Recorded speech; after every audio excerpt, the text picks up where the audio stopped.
Hello and welcome everybody to the Toon Tanks demo. We will be looking at our tank pawn as well as the AI turret pawns that you see in front of us and see how we made each of these classes derive from a pawn base class that we've created. So we will be seeing shortly how we're able to implement that within VS Code and share how we did it. So we will be looking at both the tank class that we have created as well as the turret class that we have created. We have ourselves a capsule component that we've created, which from that, the base mesh, this bottom portion of both our turret and our tank will be attached to. The turret mesh on top will also be attached to the base mesh, as well as our projectile spawn point, which we've made sure to put at least 100 units away from the turret, so it looks like the smoke and projectiles spawn correctly. And lastly, we have a health component here that sets our default health. So this is how we created the components for each of these classes inside this mini tech demo for Toon Tanks. So let's hop into the code. All right, so within our code, we'll go to the source here, Toon Tanks, and within our pawns, we shall look at our pawn structure. So here, I'll zoom this in just a little bit here. So our pawn base class is starting off here in our header file, and we're importing a capsule component, project base, and health component just as forward includes, just to forward declarations rather, just to save some resources. The health component is something we've made here before, which basically just keeps track of our health and attaches that, which we are able to edit, and I'll show you that later within the editor. But for now, that's just what it is for reference, as well as a projectile base is an actor that we have made as well, which has all of the details associated with the tank shells that we will be firing off, as well as the AI turrets. So here you can see that there are effects that we have attached to this, such as the hit particle, the hit sound, launch sound, as well as the movement speed of the actual bullet, or shell rather, and we can also set the damage of it as well. So this holds all the information for the projectile base. But we will be going over the main focal points here of the demo, which are the pawns. So in our pawn base here, we have all of these components that you can see: the health component, the projectile spawn point, the turret mesh, the base mesh, and the capsule component, which you have seen within the editor, which if I look here at our pawn tank, we have just that: our capsule component, which is inherited, which then takes in our base mesh, turret mesh, projectile spawn point.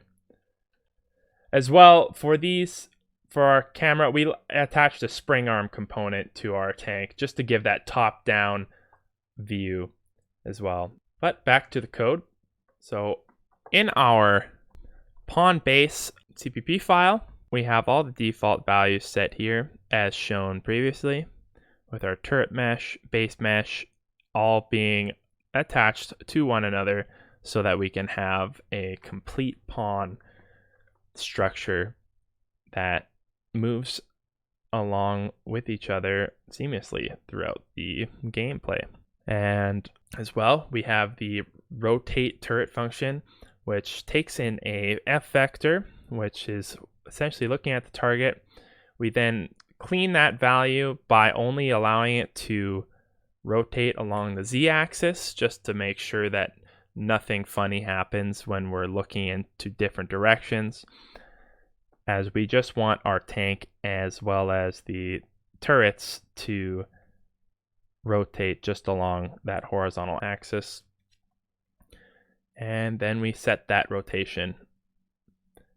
So we have our fire function here, which will get both the spawn rotation and spawn location of our projectile in order to then set that and create a new pointer to a temporary projectile that we will then spawn within our world, which will then act as the bullet, which we can then destroy. And then we set this owner of this temporary projectile that we've spawned to this, which is to the pawn that fires this. So this way we're able to keep track of damage appropriately based upon where the projectile is spawned from.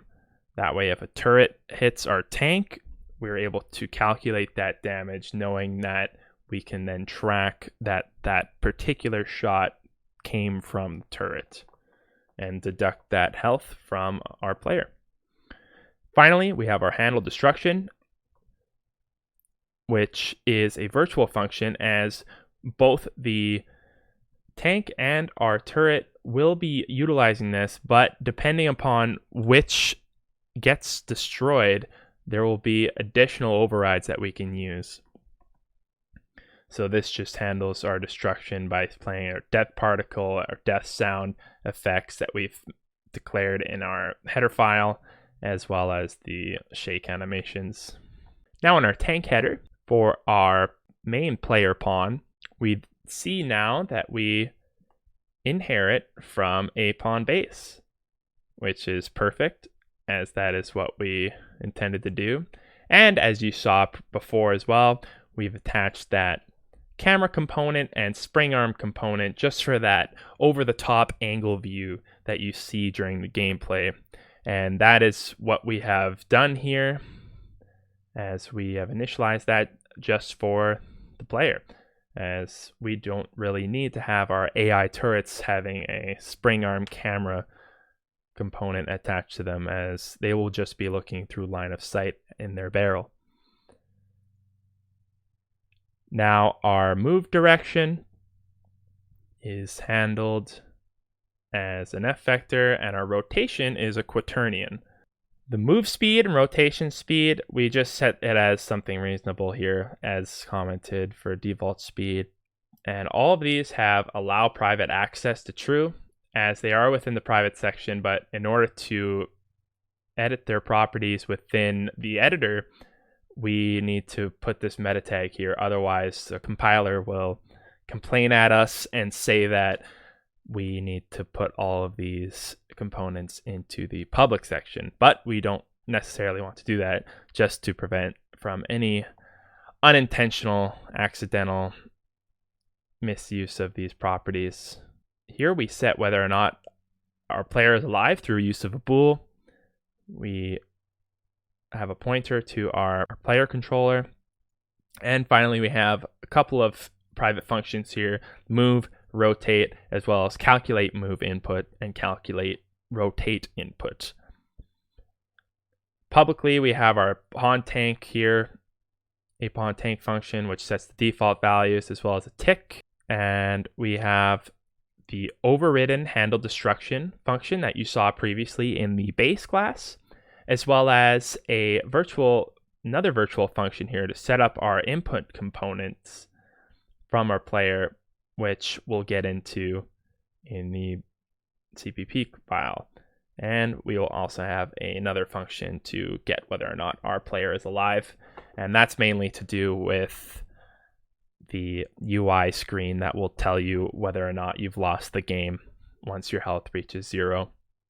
So moving on to the CPP file, we have the default camera components here, the spring arm as well as the camera attached to the root components, making sure that it follows the capsule the entire time.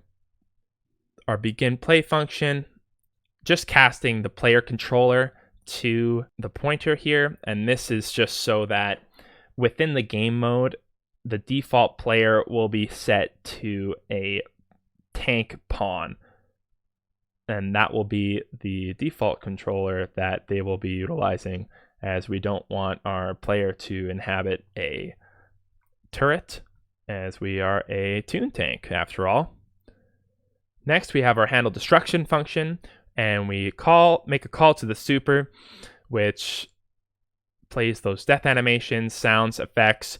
After the super is called, we then set our boolean is player alive to false, and from there we have set actor hidden in game to true, and have our set actor tick enabled to false, and this essentially just hides our body and takes away any control functionality once our player is defeated. This is just a simple getter function in order to protect ourselves from directly accessing our is player alive variable. So here's our delta time function. We have a call to the super, which essentially stores our tick, and then we call both of our rotate and move functions, which down here we have our move direction and rotation direction, which we've set previously in our header file as our vector and quaternion. But we set that to add actor local rotation and offset, as this will, as commented, check for collisions when an actor is moving. So after the rotate and move functions occur, we then check to see whether or not, protecting ourselves from null pointers, we check to see if we have an existing player controller reference. We then create a hit result variable and pass that into a get hit result under cursor, which we use essentially to be able to have our tank rotate around with where our cursor is pointing, and then that location is then returned as an F vector, and we then pass that into rotate turret.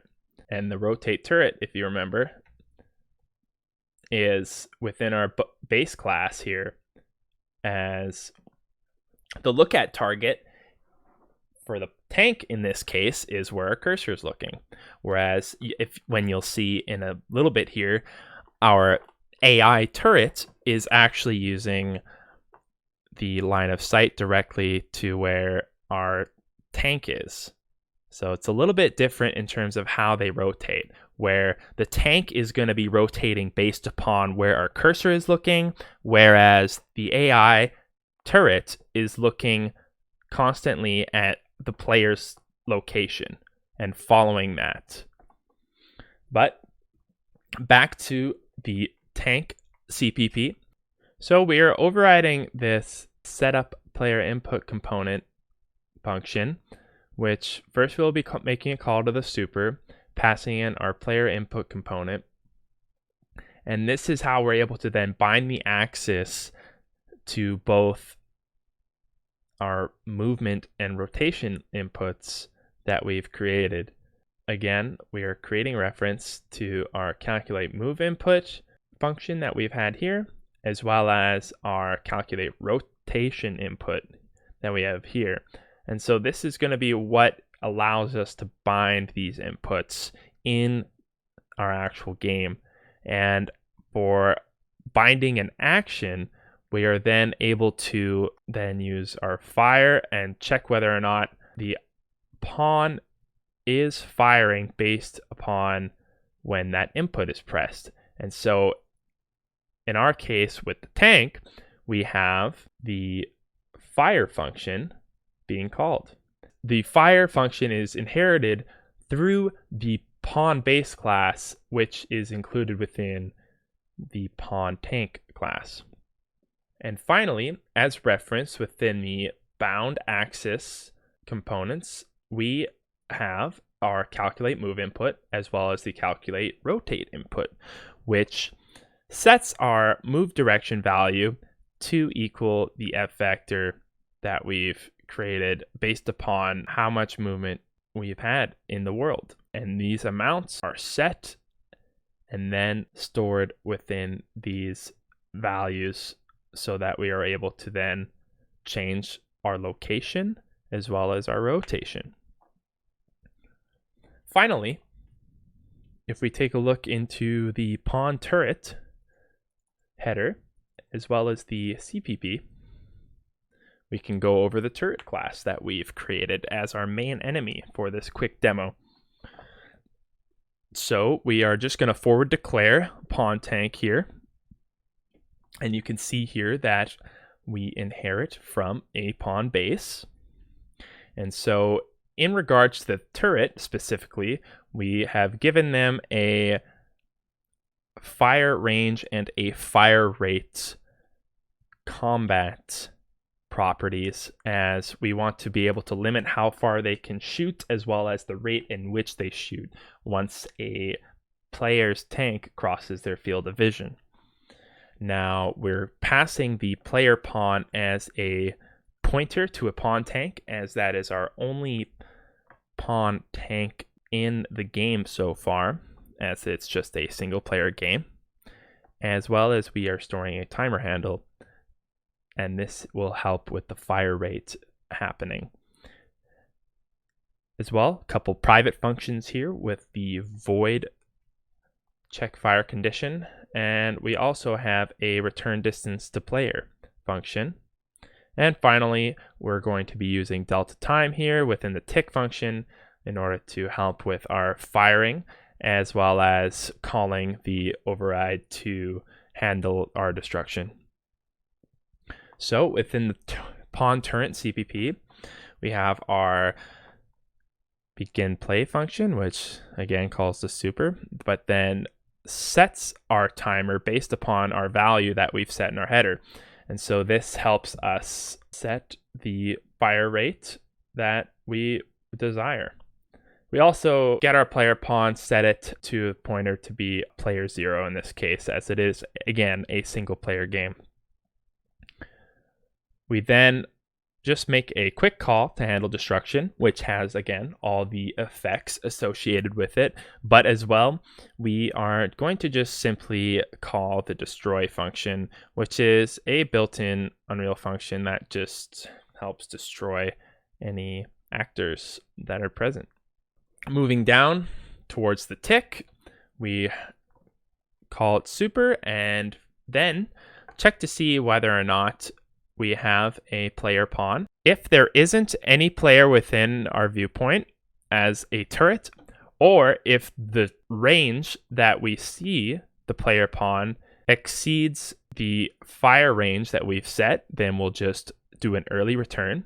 Otherwise, we will rotate the turret based upon the player pawn's location. We're then going down to our void function in check fire condition, and this checks whether or not we have a player pawn or whether or not the player pawn is actually alive. And this is just, again, an early return mechanism just to save ourselves some time. But as stated, if we have a player alive as well as in range, then we call our fire function inherited from the pawn base class. Finally, we have our return distance to player function, which is used up here in the tick. And this, again, is just to check that our turrets are checking to where our player is currently located so that it can check its firing range. And again, we check simply if we have a player pawn, and if not, we return a float of nothing. Else, we will return the distance. So looking at this, we can now go to look at some of the spots here in the Unreal Editor. So looking at the editor here, currently when we play, we have our tank as well as our pawns. So I can kill that, and the orange smoke you see is part of the particle effects here. And so currently I'm blocked by this wall, and you can see that the interval in which they fire is the constant rate in which we set, and you can see the turrets following the location of the tank, whereas my turret on the tank class is following the cursor.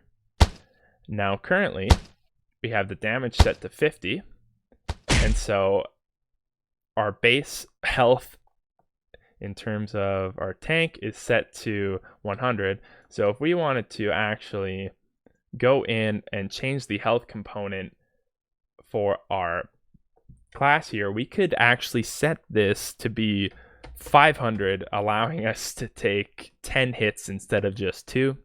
So we can compile that quickly. So now when we press play, based upon that health component, the pawns, 1, 2, 3. See, I'm absolutely, pun intended, tanking these hits, whereas the turret now still has the set health to 100. So I can go around and actually hopefully win this game.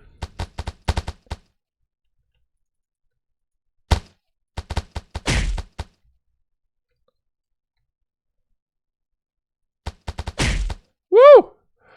Yeah! We won! So that is the demo for Toon Tanks, which showcases the ability to create a pawn-based class that you can then use to derive other pawn classes from, which in our case, in this simple Toon Tanks game, we only have created a pawn tank and pawn turret blueprint. So from there, we have derived and made a little bit of tweaks according to how we want to set these. So for future implementations, we could just as well create some new turrets or some new AI enemies for our player to shoot down, as well as perhaps different settings to have different types of player-controlled vehicles other than a tank. So by having the pawn-based class as a starting point for these blueprints to be derived from, we are able to then have more customizable and flexible options for when we want to implement new classes in the future. So thank you for watching this demo of Toon Tanks.